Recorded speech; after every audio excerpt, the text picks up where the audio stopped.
single day. I'm gonna make something great. Hi friends, welcome to Sheila's 5 Stars Kitchen. இன்னைக்கு நம்ம கிச்சனில் என்ன பார்க்க போகிறோம் அப்படின்னா பிரெட் கிரேவி பார்க்க போகிறோம். பிரெட்டு வச்சுட்டு நம்ம வந்து வீட்டில் சாண்ட்விச் பண்ணி சாப்பிட்ருப்போம், இல்லைனாக்கா பிரெட் ஆம்லெட் சாப்பிடுவோம், இல்லைனாக்கா நம்ம வெறுமனே கூட ஜாம் தொட்டு சாப்பிட்ருவோம். ஆனால் பிரெட் கிரேவி வந்து ரொம்ப டிஃப்ரெண்ட்டாக இருக்கும், சீக்கிரமும் செஞ்சிடலாம். நம்ம வந்து நிறைய பொருள் இதுக்கு தேவையே படாது, வீட்டில் இருக்கிற கொஞ்சம் பொருளை வச்சு நம்ம ரொம்ப டேஸ்டியான இந்த கிரேவியை பண்ணிடலாம். இது எப்படி செய்யலான்னு வாங்க பார்க்கலாம். அதுக்கு முன்னாடி நம்ம சேனலை சப்ஸ்கிரைப் பண்ணி வச்சுக்கோங்க, கூடவே இருக்கிற பெல் ஐக்கானையும் ப்ரெஸ் பண்ணி வச்சுக்கோங்க. Thank you friends. பிரெட் கிரேவி பண்ணுறதுக்கு தேவையான பொருள்லாம் இப்போ நான் காமிக்கிறேன். இது வந்து ப்ரெட்டு ஒரு 5 ஸ்லைஸ் ப்ரெட் எடுத்திருக்கேன். நான் பெருசாக இருக்கிறதால 5 எடுத்திருக்கேன், சின்னதாக இருந்தால் கொஞ்சம் அதிகமாக எடுத்துக்கோங்க. உங்களுக்கு எவ்வளோ கிரேவி தேவையோ அதுக்கு தகுந்த மாதிரி எடுத்துக்கலாம். இதுக்கு மசாலான்னு பார்த்தீங்கன்னா 2 தக்காளி எடுத்து வச்சுருக்கேன், 4 பச்சை மிளகா, ஒரு சின்ன துண்டு இஞ்சி எடுத்து வச்சுருக்கேன். இது எல்லாமே உங்களோட கிரேவியோட அளவுக்கு தகுந்த மாதிரி நீங்கள் போட்டுக்கலாம். காரம் வந்து எனக்கு 4 பச்சை மிளகா போட்டால் சரியாக இருக்கும் அப்படின்னு நான் போடுறேன். உங்களுக்கு காரம் அதிகமாக வேணும்னா அதிகமாக சேர்த்துக்கலாம். இதை வந்து தக்காளி, இஞ்சி, பச்சை மிளகாய் இது 3யுமே அரைச்சி பேஸ்ட் பண்ணி எடுத்து வச்சுக்கணும். ப்ரெட்டை வந்து மிக்சியில் போட்டு பொடி பண்ணி வச்சுக்கணும். பச்சை பட்டாணி 1 கப் எடுத்து வேக வச்சு எடுத்து வச்சுருக்கேன். இது வந்து மிக்சியில் போட்டு ஒரு கொரகொரப்பாக அரைச்சிக்கணும், ரொம்ப கூழ் மாதிரி அரைக்க வேண்டாம், கொஞ்சம் கொரகொரப்பாக நுணுக்கி இதையும் எடுத்துக்கணும், ப்ரெட்டையும் நுணுக்கி எடுத்து வச்சுக்கணும். லாஸ்ட்டில் நம்ம போடுறதுக்காக கொத்தமல்லி, புதினா, கருவேப்பிலை 3மே எடுத்து வச்சுருக்கேன். இவ்வளோதான் சிம்பிளான இன்க்ரீடியன்ட்ஸ் இதுக்கு. இந்த பொருளை வச்சுட்டு நம்ம வந்து பிரெட் கிரேவி சூப்பராக செய்யலாம். இது ரொம்ப டேஸ்ட்டாக இருக்கும். இது மாதிரி ப்ரெட்டை வந்து நல்லா நுணுக்கி எடுத்து வச்சுக்கோங்க, ரொம்ப நேரம் போட வேண்டாம், விட்டு விட்டு அரைச்சிங்கனாலே இந்த மாதிரி பொலபொலன்னு வந்துடும். இந்த மாதிரி ரெடி பண்ணி எடுத்து வச்சுக்கணும். கிரேவி பண்ணுறதுக்கு ஒரு வானல் சூடு பண்ணியிருக்கேன், அதில் கொஞ்சமாக எண்ணெய் ஊற்றிக்கலாம். இது வந்து சன்ஃப்ளவர் ஆயில் ஊற்றுறேன், உங்களுக்கு பிடிச்சமான எண்ணெயை நீங்கள் ஊற்றிக்கலாம், கடலை எண்ணெய் கூட ஊற்றிக்கலாம்.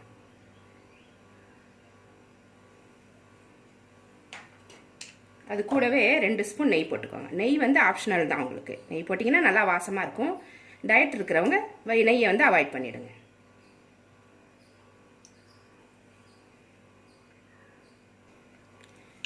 எண்ணெய் நெய் 2மே சூடாயிருச்சு. ஒரு 1/2 ஸ்பூன் சோம்பு போட்டு தாளிச்சிக்கலாம். அது நல்லா பொரிஞ்சு வந்துருச்சு. இந்த தக்காளி, இஞ்சி, பச்சை மிளகாய் அரைச்சி அந்த பேஸ்ட்டை இதில் ஊற்றிடும்.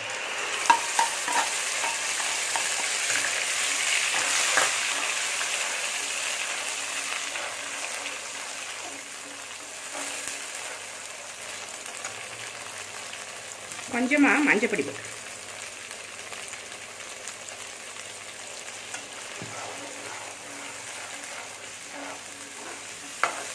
அரைச்சி வச்ச பட்டாணியை வந்து மிக்சியில் ஒரு அடி அடித்து எடுத்துகிட்டு வந்து வச்சுருக்கேன், அதை இதில் போட்டுக்கலாம். ரொம்ப குழகுழப்பாக அரைக்கல, கொஞ்சம் கரகரப்பாக அரைச்சிருக்கேன்.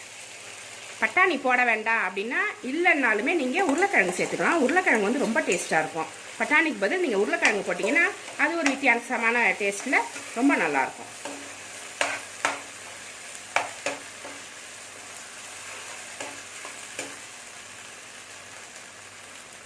ப்ரெட்டை பொடிச்சு வச்சுருந்தோம், அதையும் இப்போவே இதில் போட்டுக்கலாம். இது வந்து சீக்கிரமாக செய்கிற ஒரு கிரேவி, டக்குன்னு செஞ்சிடலாம் இதை. ஆனால் டேஸ்ட்டாக இருக்கும் ரொம்ப. இது வந்து சப்பாத்திக்கு, தோசைக்கு எல்லாத்துக்குமே நல்லாயிருக்கும். எப்பயுமே நம்ம குருமா தான் பண்ணுவோம் சப்பாத்தினா, இந்த ப்ரெட் குருமா வந்து ரொம்ப நல்லாயிருக்கும்.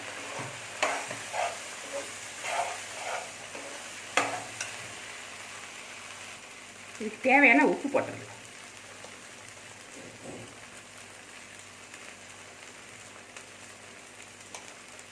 நான் 1 ஸ்பூன் போட்டிருக்கேன், உங்களுக்கு எவ்வளோ தேவையோ நீங்கள் போட்டுக்கலாம். டேஸ்ட் பண்ணி பார்த்துட்டு தான் நம்ம வந்து உப்பு வந்து சேர்த்துக்கணும். நல்லா கலந்து விட்டுருலாம் நம்ம ஃபஸ்ட்டு.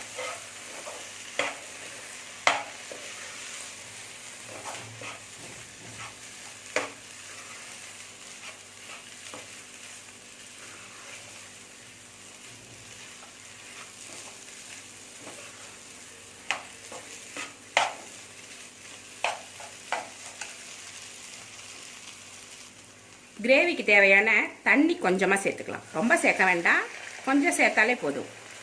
நம்மளுக்கு எவ்வளோ திக்னஸ் வேணுமோ அவ்வளோ சேர்த்துக்கோங்க. இப்போ கொதிச்சு வர்றப்ப சரியாக வந்துடும். இது கொஞ்சம் நேரம் கொதிக்கணும்.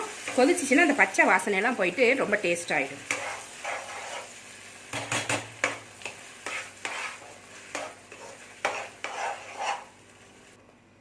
இப்போ அதில் வந்து பாவுபாஜி மசாலா எடுத்திருக்கேன்.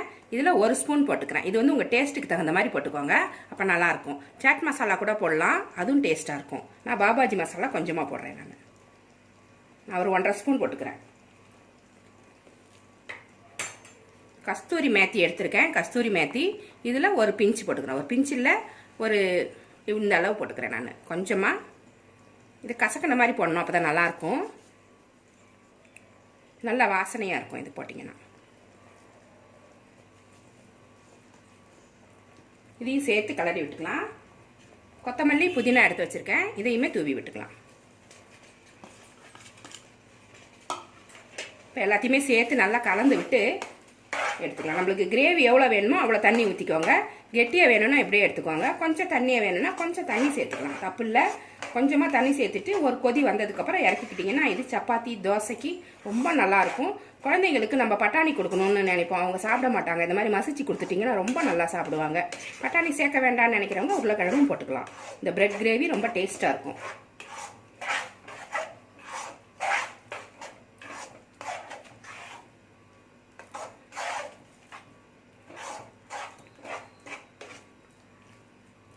உப்பு காரம்லாம் இப்போது செக் பண்ணிக்கோங்க. உப்பு பத்தலைன்னா போட்டுக்கோங்க, காரம் பத்தலைன்னா இன்னும் கொஞ்சம் இந்த மசாலா பொடி போட்டுக்கலாம். நம்ம பாபாஜி மசாலா இன்னும் கொஞ்சம் போட்டுட்டிங்கன்னா உங்களுக்கு காரம் கரெக்டாக வந்துடும். பச்சை மிளகாவும் போட்டிருக்கோம். பாபாஜி மசாலா போடும்போது நம்மளுக்கு டேஸ்ட் வந்து நல்லா கிடைக்கும்.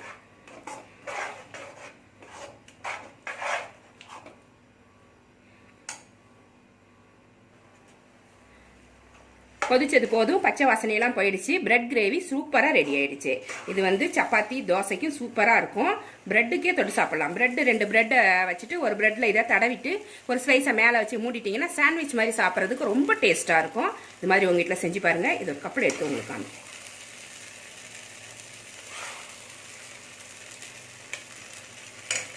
ஸ்டவ் ஆஃப் பண்ணிடலாம். இப்படி தான் இருக்கும் இந்த கிரேவி. ரொம்ப தொட்டு சாப்பிட்றதுக்கு நல்லாயிருக்கும். ப்ரெட்டுக்கு ரொம்ப நல்லாயிருக்கும், சப்பாத்திக்கு நல்லாயிருக்கும். ப்ரெட்டெல்லாம் வேஸ்ட்டாக போயிடாமல் நம்ம வந்து இது மாதிரி பண்ணிக்கலாம். மீந்திரிச்சி ப்ரெட்டு அப்படிங்கும்போது நம்ம பொடி பண்ணிவிட்டு ஒரு கிரேவியாக ரெடி பண்ணிடலாம். இந்த ரெசிபி உங்களுக்கு பிடிச்சிருந்தா நம்ம சேனலை சப்ஸ்கிரைப் பண்ணி வச்சுக்கோங்க. கூடவே இருக்கிற பெல் ஐக்கானே ப்ரெஸ் பண்ணி வச்சுக்கோங்க. இவ்வளோ நேரம் என்னோட வீடியோவை பார்த்தா எல்லாருக்குமே நன்றி. Thank you friends.